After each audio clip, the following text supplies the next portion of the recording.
baro xikmad qiimo badan. U adeegso codkaaga wanaagga, dhagahana inay khayrka maqlaan, gacmahana bixinta sadaqada, maskaxdana runta. Jirkaaga oo dhan Allah ka cabsi iyo toosnida dariiqa saxda ah.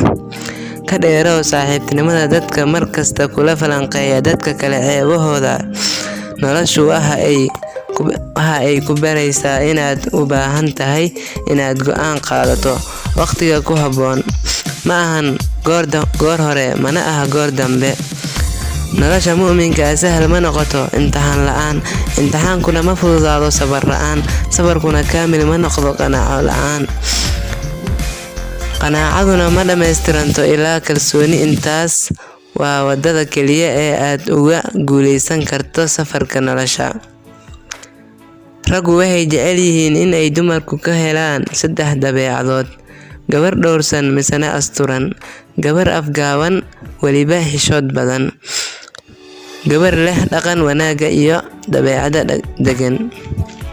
Dumarkuna waxay ka siman yihiin ragga inay ka helaan 3 dabeecadood: nin naxariis badan misana ugu taxadira sida gabadha uu isaga dhalay oo kale, nin dulqaad badan oo haddii la isqabto noqdo kii sabra xaaskiisa, nin xushmad badan oo xaaskiisa u qadariya sida hooyadiisa oo kale.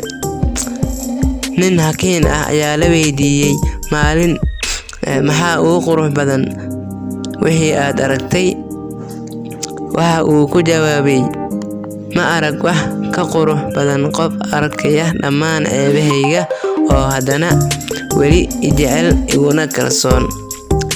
Haweeneydii la oran jiray Margaret Thatcher oo dalka Ingiriiska ra'iisul wasaare ka soo noqotay, saxaafaduna ay ugu yeeri jirtay haweeneydii birta ahayd, ayaa laga hayaa sidan: haddii aad doonayso maxaa la yiri ragga warayso, haddiise aad doonayso maxaa la qabtay dumarka weydii. Aadanaha haddii hagga jeebka laga maro wuu isgiijayaa, is adkeeyaa. Qofkaad rabto qalbigiisa inaad furato, in badan ha isku dayin jeebkiisa inaad furato. Sheekh Mustafa Xaaji Ismaaciil Luqmaan Al-Xakiim oo ahaa nin aad u xikmad badan ayaa nin uu shaqayn jiray ka codsaday in uu neef ari ah gowraco, kadibna xubinta jirkiisa ugu wanaagsan u dubo. Amarkii ayuu qaatay, waxa uu dubay carabkii, ninkiina wuu cunay.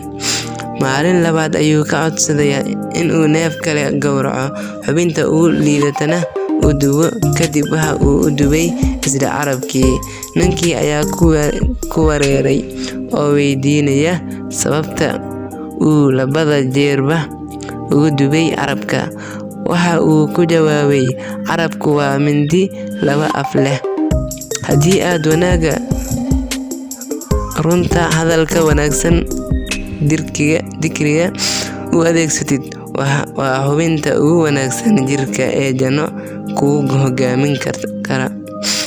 Haddii aad xumaanta, beenta, xunta, aflagaadada u adeegsatana, waa xubinta ugu xun ee naar kugu hogaamin karta.